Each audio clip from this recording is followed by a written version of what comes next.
Welcome to the course Algorithmic Design. Next step, blocks. Let's see how to work with blocks in Rhino.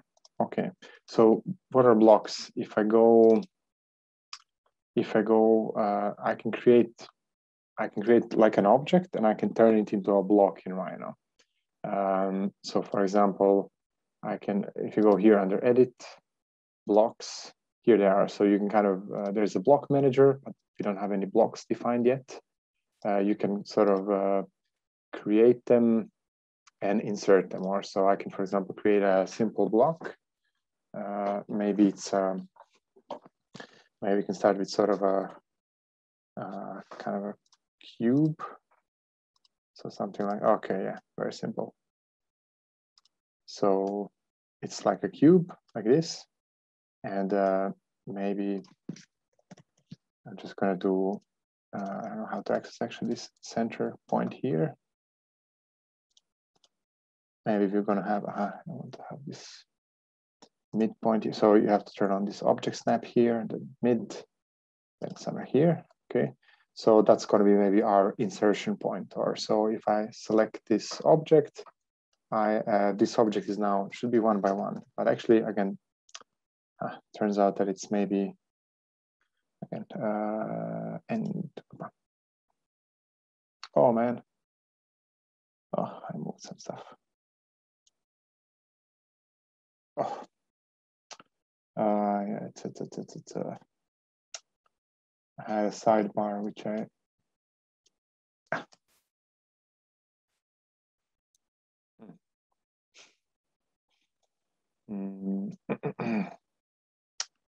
yeah. Okay, I moved my bar kind of here on the bottom. If I select it, I go here, edit, blocks, create block definition. And I already selected the geometry, so I can just select the midpoint here. Okay, and then and actually, yeah, I wanted to check the distance. Or so distance, I want to put here and yeah, this is 10. This is now 10 by 10. I expect it to be 1 by 1, but it doesn't matter. So you select it, go here, edit, blocks, create block definition. This is the insertion point, and then we can just say something like I can just call it block 1x1, or actually it's 10 by 10. I guess in this case, block 10 by 10. Okay, and now you can also insert the same block. Or so if I say insert block or block insert, and actually see how it goes. Edit block, insert block instance. It's just insert, and then I can choose the block. This one here. Okay, and now I can kind of move it around, and I can maybe choose the 0 point, something like that. Okay, and when I selected this, it says here 1 block instance. So this is not really this is now a little bit more efficient to display. So if I have kind of multiple of them, these are now, they're not like, they're block instances. If I say explode, they will become these sort of closed extrusions. Or so they look exactly the same, but this is faster to display. That's the trick. So if you would, for example, work with a lot of with a lot of these objects, it actually makes a difference which one we are using. Okay, in Rhino we can add these same blocks by saying rs dot. Now there's like, again, different functions. I can actually check here. Help topics. Let's check. I think it's called add block or maybe insert block. I'm not sure. Insert. Yeah, there are like different blocks. This one. Insert block 1 says inserts a block whose definition already exists in the document. Yeah, so we already created it before. We need to give it a block name, insertion point, scale, angle, and rotation normal. Okay, so let's do that. So if I go in Rhino, what is that? rs dot, what is that? Insert block. And now I have to go kind of one by one. Or so the name is this block x1. So this is a string. If I put quotation marks, it becomes red. So this is a string variable. Then insertion point. So again, maybe it's rg dot, actually let's create these ones outside. So I can say name is this one here. Then there's, let me say here, insertion point. So something like origin is rg dot point 3D. Point 3D, and then yeah, we can choose a point, but maybe now we put it just at 0. Then I forgot what do we have. Insertion point. Okay, then there's scale XYZ. So scale, and we just put 1, 1, 1, 1 here, so it's the same number, same scale as when it was created.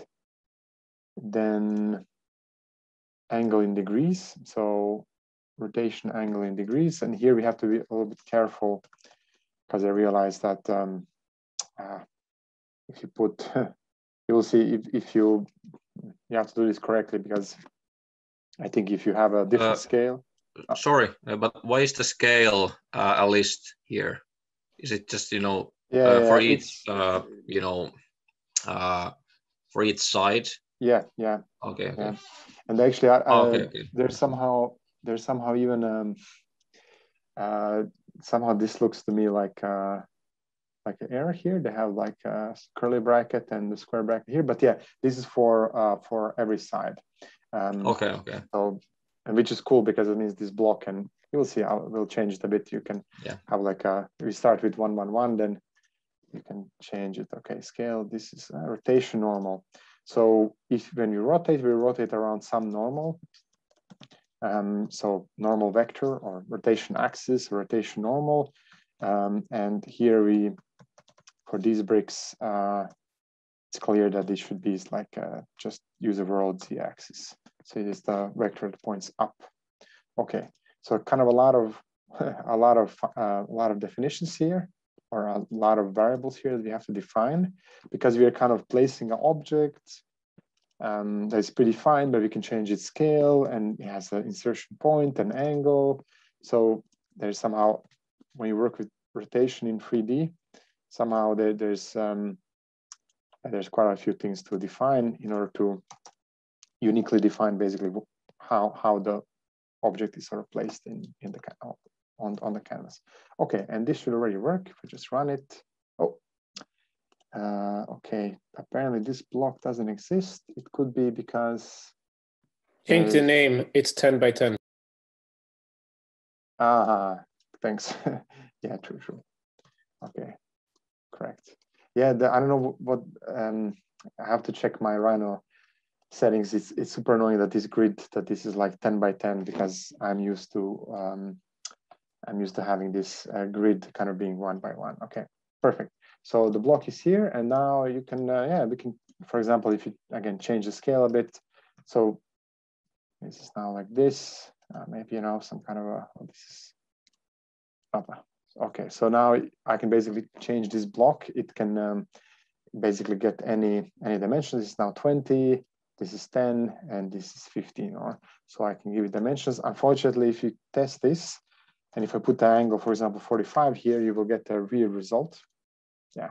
So I don't know why Rhino does this, but it has to do something with the way these rotations and scaling, these are transformations, and how these are applied to the object. So if I put 90 degrees, this should be fine, I think. Yeah, if I put 90 degrees, this is fine. But if I put anything in between, I get a very weird result. So we have to rotate this block differently, and I'll show you how, because that's kind of, this is now rotated, but it's basically a sheared block. So this transformation is, yeah, something weird happens when you add this, use also this angle here.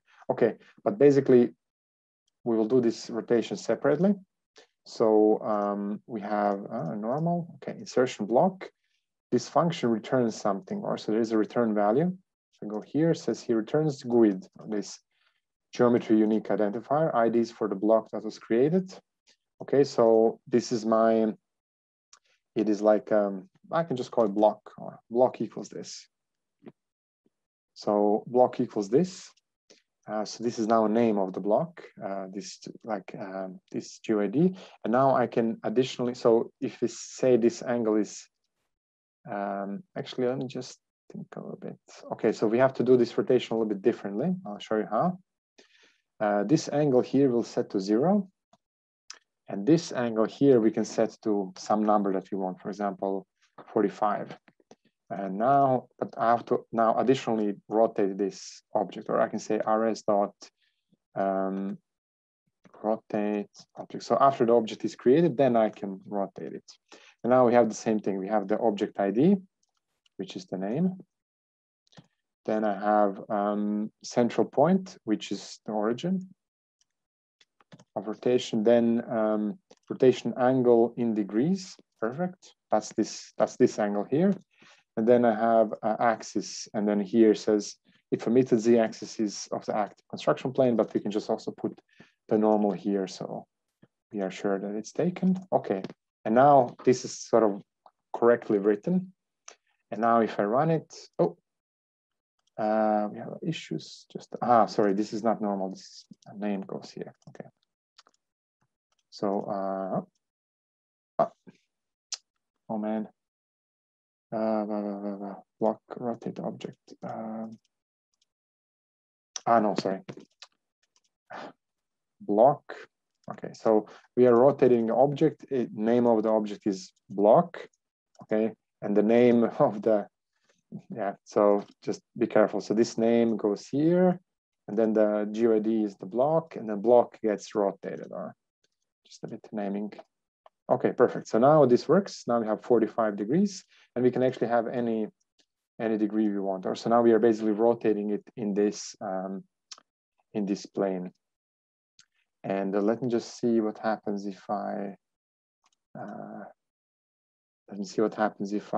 change this normal vector. So maybe if it's a y vector, what happens?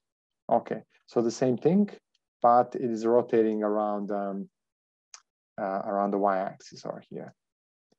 So this is the small one is the y-axis. So, but let's first leave it at z, and then you'll see kind of.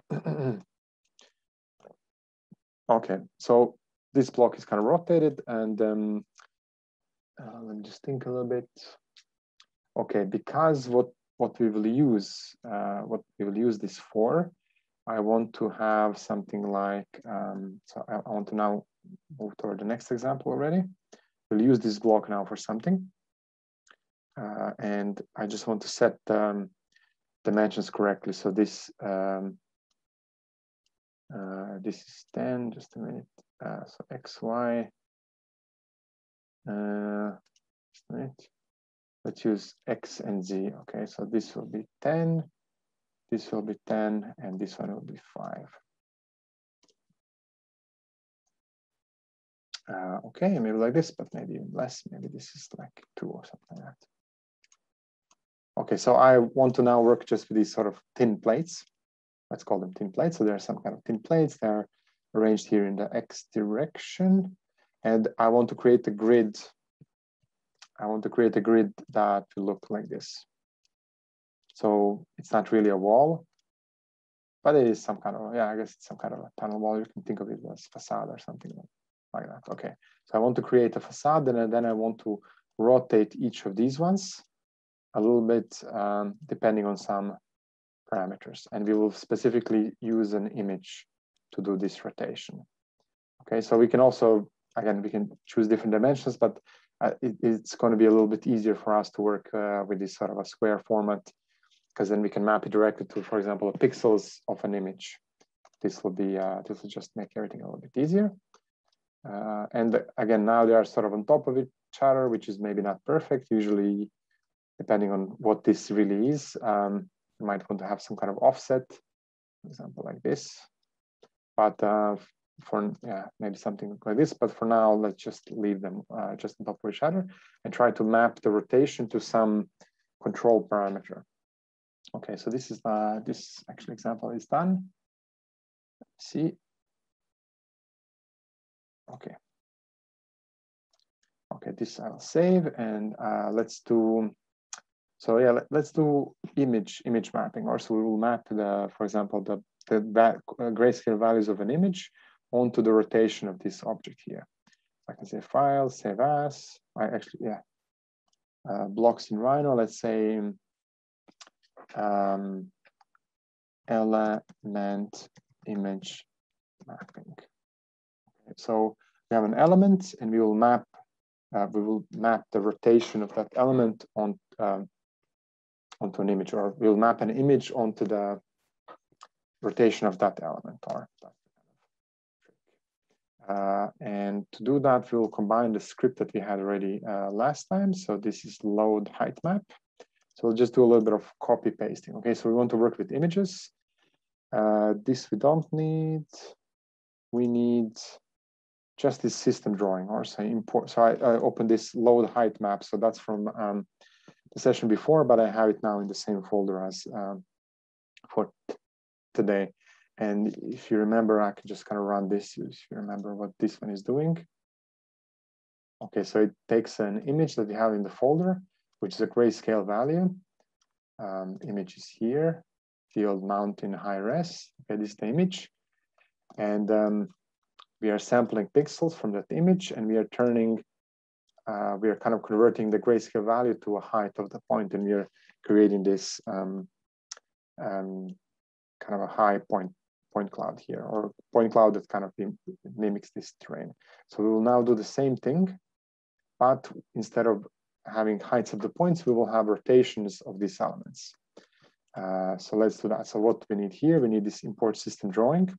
This I come up, just copy paste here, perfect. Then actually this whole kind of loading the bitmap here, or actually also this maybe. So we can kind of purge this objects deleter. So deleting all of these objects here, this we can do. We can do it like this. So here I can just type in, delete objects in the default layer. Okay, so just kind of purge a little bit our file. Then we are loading this image, and actually just take these two. Okay, so then we are loading our image, and then we create this sort of an image object, and we get the width of the image and height of the image. And this block insertion, this we can keep as a placeholder, but now this we need to do for basically every pixel in the image. This do, and the origin will change, and the rotation will change, or this angle will change. Okay, so here we can go. Yeah, we can just kind of copy paste this this syntax here. Okay, so this loop, looping through every pixel in the image. Okay, so now we are looping through every pixel in the image. And we have this I and J, we have image width, just now use the correct image width, and then we have the image height, okay? And we are not skipping any, so it's just like 1, 1, 1. But actually I just realized that we might have a lot of objects, so let's use every fifth one or something like that, just as a test at the beginning. Okay, this, and here we have this scale. So let me just put something like, tile scale, put it to 20. Oh no, it's actually 10. So there's some kind of this block has a scale, so that's this 10. And just think a little bit. Yeah, let's first, no, it's fine. This is X, this is Z, this should be fine. Okay, there's tile scale. We'll have to probably adjust a little bit the scales of these tiles and everything, but let's do things one by one. We get a pixel, image gets a pixel at this position. Then we need to just indent. So if I select like this and then just press tab, I'm indenting everything.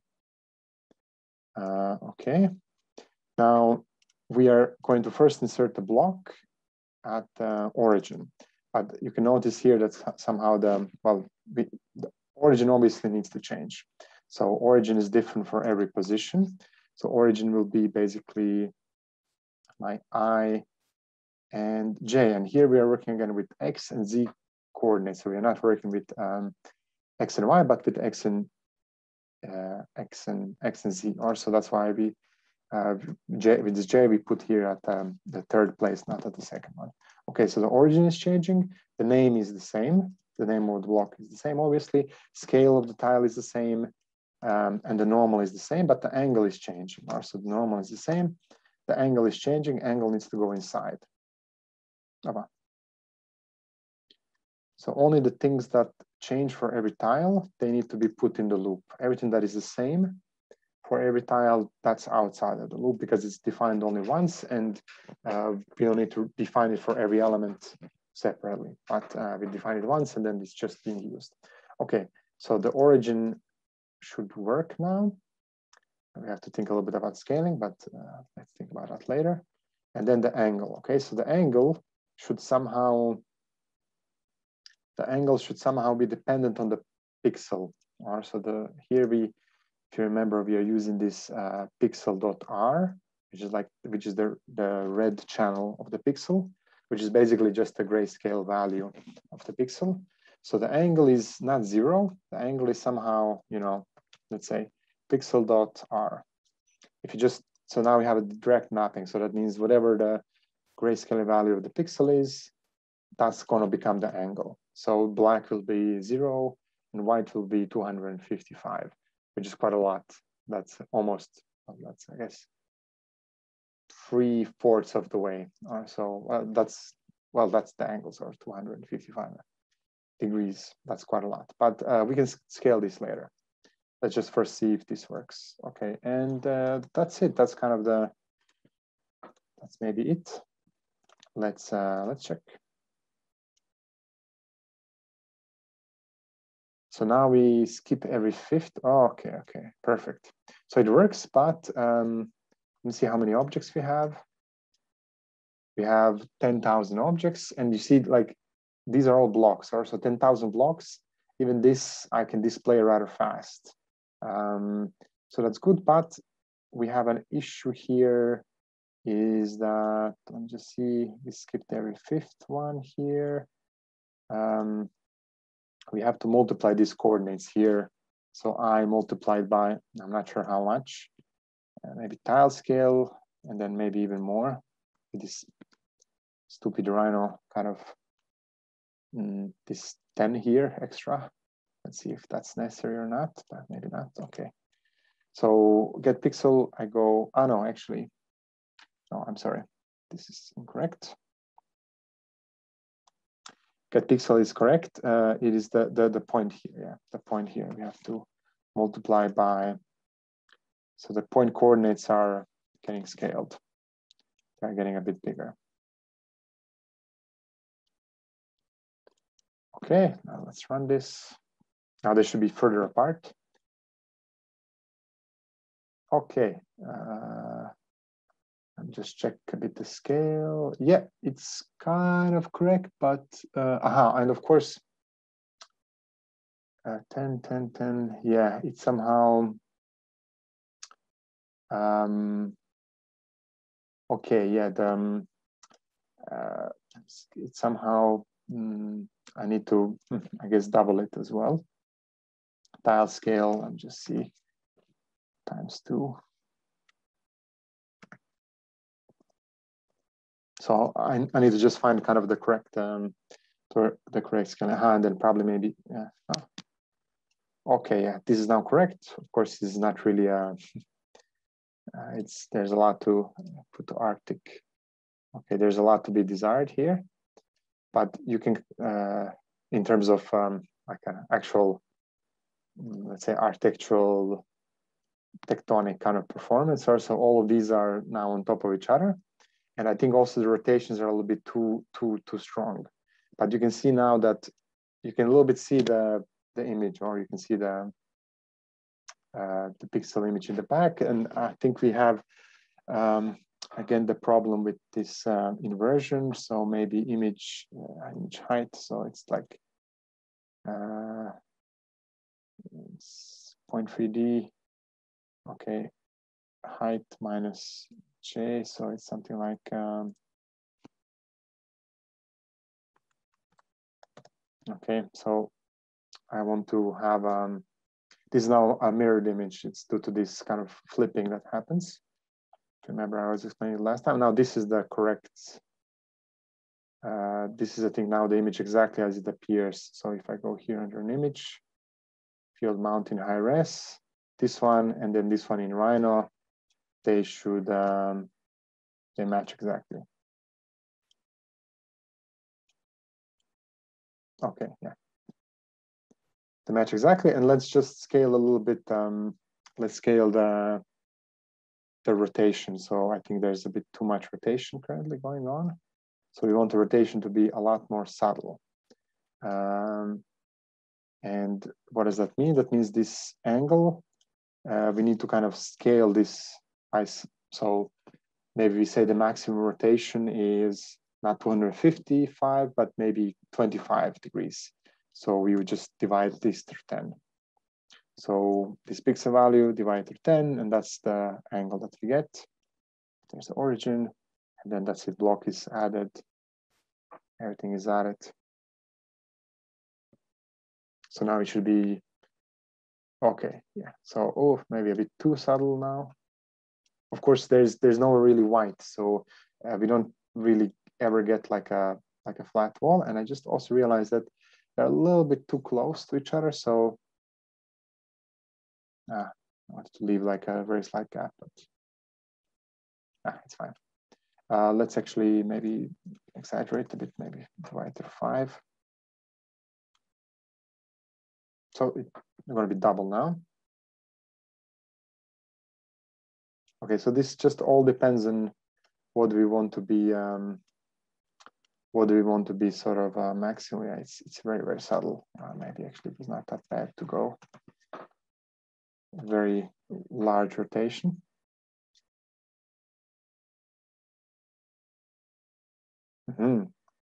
Okay, yeah. Okay, so yeah, the kind of lighter areas, they rotate more because the grayscale value is higher, and they kind of go almost here. You can see sort of 90 degrees. And in the darker areas, the grayscale value is lower, maybe closer to 0. So this angle is then just smaller. And this makes these plates sort of align more. Okay, and this is basically controlled by the image that we have in the folder. And because I took also another image here, I have this Marlon Brando, we can maybe try to map this image as well. So let's try to do that. It should be straightforward because we just changed the, this name here. And because that image of Marlon Brando is a bit bigger, we should for sure try to maybe skip. So skip a bit more so we don't want to push my laptop. But if I run it now, we get the same result, but it's a different image being mapped. And why are now the gaps there? It's because I guess this is okay. Let's put this back how it was. I have to figure a little bit these parameters, which one controls what. We didn't make it kind of very smart, so somehow we don't have this skipping here. And this skipping influences, yeah. So this here, this 5, that's kind of skipping. So we are taking only every 5th one. We are skipping all the rest. So doing these iterations here in steps of 5. And then we have to include this. This should be somehow linked parameters somewhere else. But to be honest, I would have to figure out exactly where. Otherwise, we have to always sort of manually change it. Okay, so this is Marlon Brando. There's quite a lot of elements here. If I say select all, I get 45,000 blocks, which is quite a lot, but you can see even on my laptop, this sort of runs. And yeah, you can see them. So, you know, in architecture, at least, you saw probably a lot of projects online where this principle is being used. So there is some element that there's a sort of control. So it would rotate or something would happen to it. And then there's somehow that's the controlled part. And then the control is some parameter, usually an image in this case, that sort of controls how this rotation happens. Or if you kind of zoom in here, you will see the elements are sort of, you know, aligning different ways in order to sort of form this picture. And again, this only works because the elements themselves appear a bit darker and the background here is lighter. Or so depending on what your elements are they reflecting light? Like, are they dark? What's in the background? This image would of course look different. There's another very interesting concept called mechanical mirror, which I'll try to Google now. But you probably saw it already somewhere. Just opening the tab. Mechanical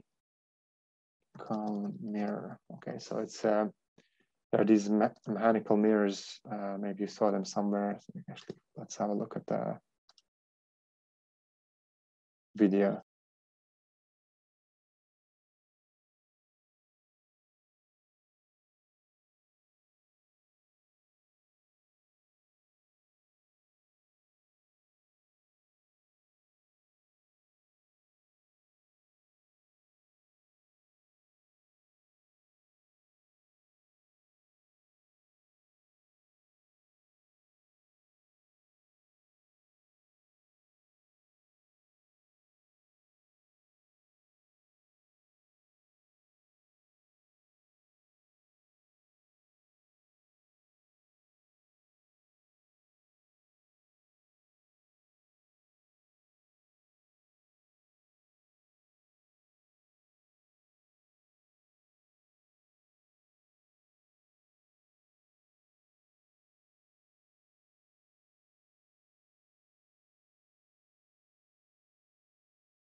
So anyways, these mechanical mirrors are, this now what I showed you is basically directly related to that. So there is, yeah, there's just, there's some object that would be modulated. So it would somehow change, it would rotate, and basically you would map that onto an image. In this case, the image would be extracted from a camera. And then if you have enough resolution, so actually, even if you have very low resolution, but you can, so you have a few pixels, but they can, you have, you know, some shades that you can use. Then you can actually reconstruct images quite well, because of course, what our eyes are very good at, our eyes are very good in recognizing patterns. Or so I can give you sort of a very pixelated image, and your brain would almost like kind of, you know, figure out, aha, these are the eyes, this is like a face, the hair, beard, and so on. So we are basically using sort of our inherent ability of pattern recognition, which we humans are very good at, to basically cheat our way out. Or so we have very little information, but it looks great. It looks kind of real because the pixels give sort of enough hints to figure out what's in the image. Or so we can actually exploit that quite well. Okay, and these are just kind of art pieces, but again, as you know, there's, for example, content by winery. So now there's a million of these projects. I just give you one that I know of because I worked for these guys. So Monte Carlo Research, they did this all the way back in, I think it was 2006 or something. They had this series of projects where they would work with bricks, and then basically just kind of rotating bricks. And then when the bricks are rotated, they would create a shadow underneath, and this would create darker areas. And when they would be sort of more flush, it would create a brighter area or lighter area because there's less shadow. And then like that, they could sort of reconstruct basically images. And of course, in their work, this was connected to digital fabrication, so kind of robots building. So this was all sort of robotically fabricated, but in a way, in terms of design, this was just an image mapping onto a kind of brick facade. In this case, this is a Gantenbein winery in Switzerland. Yeah, and these are just all kind of prefabricated pieces, and then just kind of placed in this concrete frame. So again, what we did here is basically exactly the same, except that we don't have bricks. So, but these are just some kind of panels that sort of rotate.